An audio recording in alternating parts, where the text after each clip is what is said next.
Greetings, YouTube and Temple of the Adversary Forged. I had a couple brothers that got in contact with me today in regard to either feeling like they were not ready for evocation or they were just not able to push through this certain plateau, this certain point in their progress. And someone also dug way back into my past, into something that I used to speak about, which I never really spoke about in depth, which is the Eye of Lucifer. This is the very means by which you can communicate with the spirit realm. Traditionally, this is called the Eye of Horus. We'll get into that in a minute, but you know, EA co-editing has definitely been the impetus for the sudden surge of interest in regard to evocation. There's no doubt about that. It has definitely served him well, but it has also created great imbalance within the occult community, because it is rather unhealthy, and it's not his fault. The Mastering Divination course, the Mastering Evocation course, it took hold. No one gives a fuck about soul travel or divination for some reason. They're focused on this one, what he calls godlike power. But what people have to understand is that these things are mutually dependent and not mutually exclusive. The line between evocation and scrying and soul travel is very thin.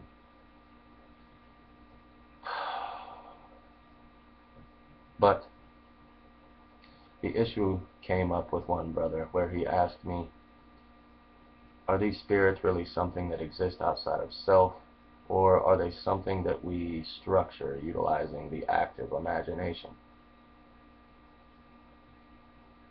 What I need to say here has been said by EA co-editing. Nobody is picking up on it or reading between the lines. I don't understand why. But it is very simple.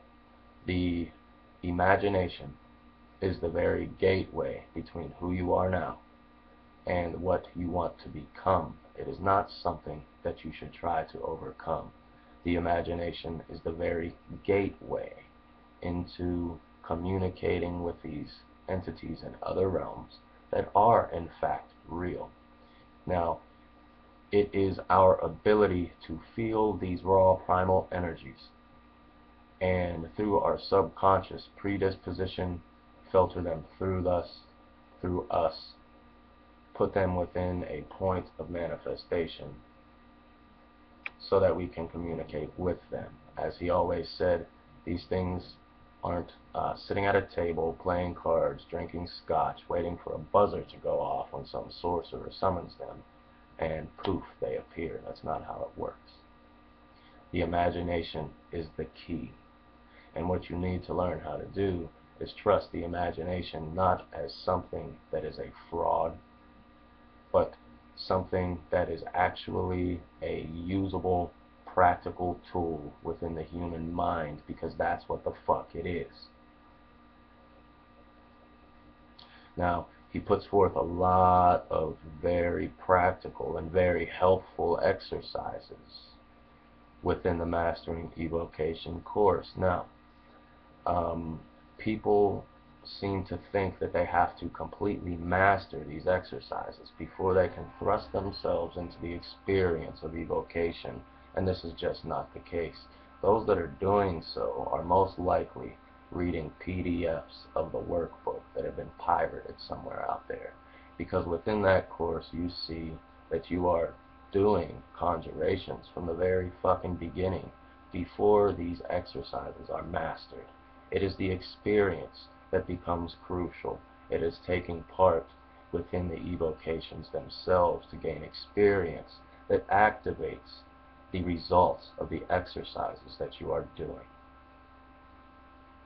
Now I am going to bring up another very important aspect to developing the psychic faculties in order to perceive this other realm and bring a demon or angel or spirit into physical materialization before you.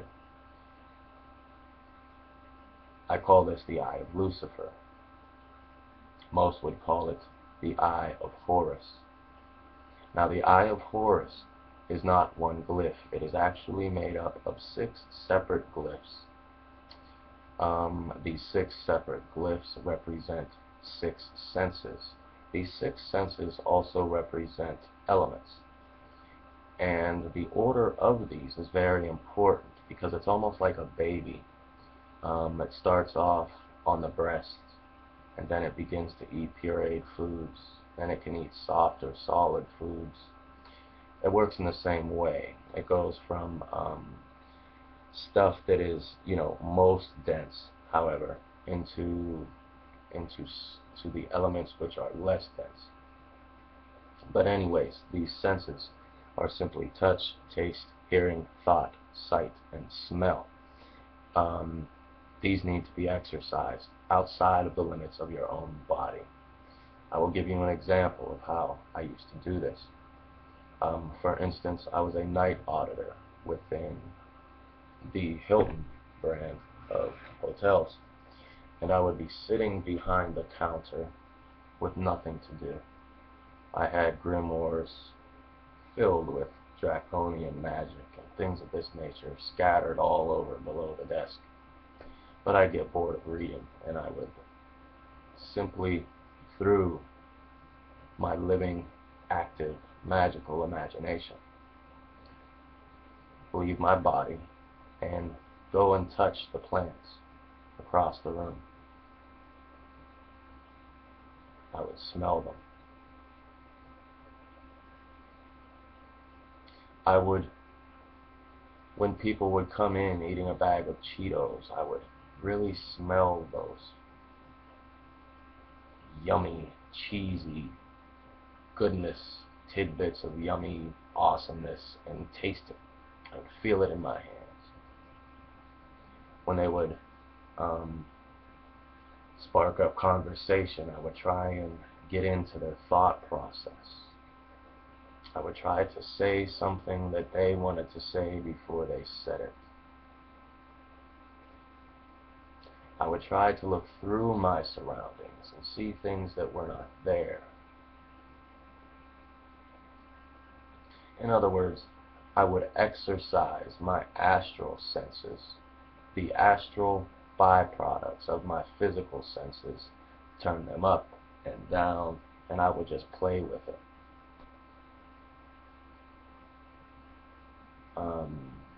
I would put myself in a situation, for instance, in the past where I was sparring in my martial arts school, and I would relive that whole thing, and I would turn up the amount of pain I would feel when I get hit. I would turn down the amount of pain that I would feel when I would get hit, and I would notice the change that occurred because of this in my thought process. Regardless, I was playing with things that were inside of me. These are everyday perceptual faculties that we use. We perceive the reality within our world through our senses, through touch, through seeing, hearing, taste. So when you start using these things outside of these physical limits, this is food to open up the Eye of Lucifer. This is something that you can apply straight out the gate in synergy with any exercises that you might be utilizing from E.A. Coetting's Evocation course, or any other source of information that you're utilizing. But it works. There's a very fine line between all of these so-called godlike powers. They are all intermingled. They are really one and the same, And it has to do with how far you have evolved as an individual, how far you have come. It has to do with how successful you have been at breaking your own personal limitations. That's what it really comes down to. So don't ever feel like you are not ready. In order to become an efficient fighter, you have to fight. There comes a point in time where you got to get off the bag and into the ring. And it is through these failures that we learn to win. Success does breed success, this is true. But communication with spirits is no different than learning to communicate with people as we are growing up, as we are children. As I have said before, um, our parents aren't standing over us with a chalkboard and a textbook teaching us how to listen and how to talk. It is through our constant attempts at communicating that we learn to speak and commune with those around us. Now, these first attempts are not by any means conducive to real communication at the level we can communicate with each other now, but at the same time, these are not failures. These are stepping stones which eventually lead to effective communication. It is no different with evocation and communicating with spirits, demons, or angels on the other side of the veil. Anyway, I hope this helps devour, destroy, become, or be crushed. Palm Drac Cronus, signing out.